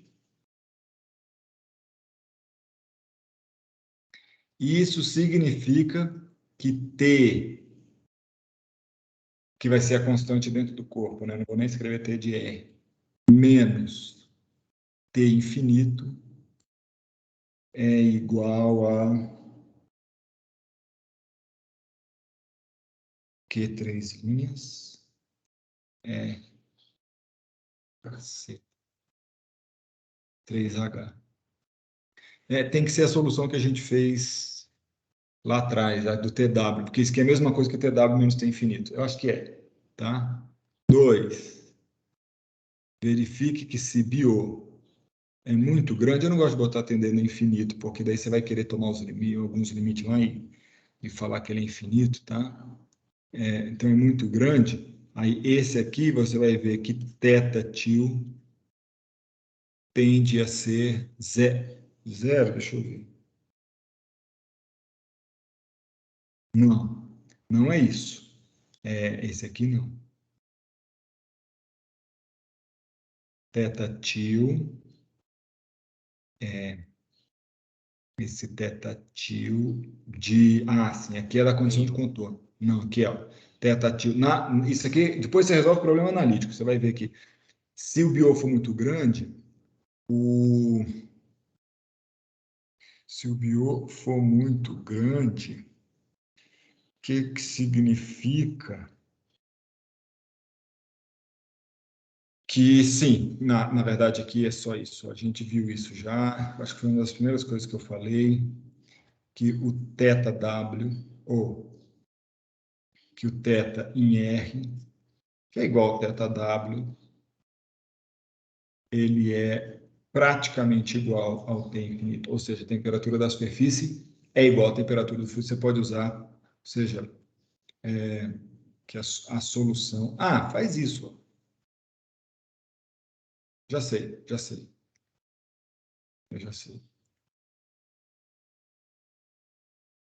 sei. Tem um jeito para ficar bonito. Tá? Para BIO muito grande,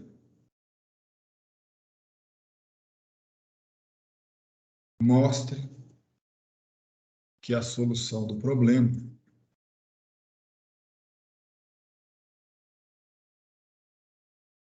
recupera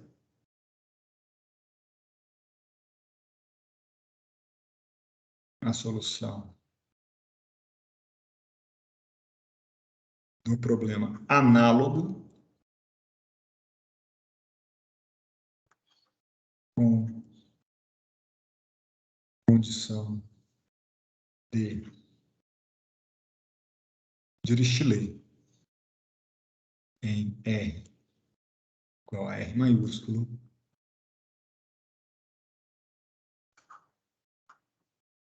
vírgula dada por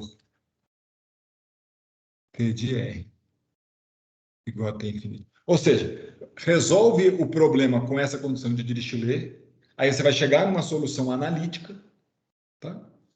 E aí você mostra que se o BO for um número muito grande, essa solução analítica que você pegou desse segundo problema é a solução analítica para a qual tende a solução do problema completo. Entendeu?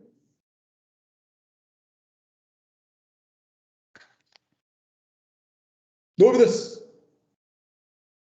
Dou-lhe um. Dou-lhe duas. Vou parar a gravação. Só na hora de fazer agora, pessoal. Isso mesmo.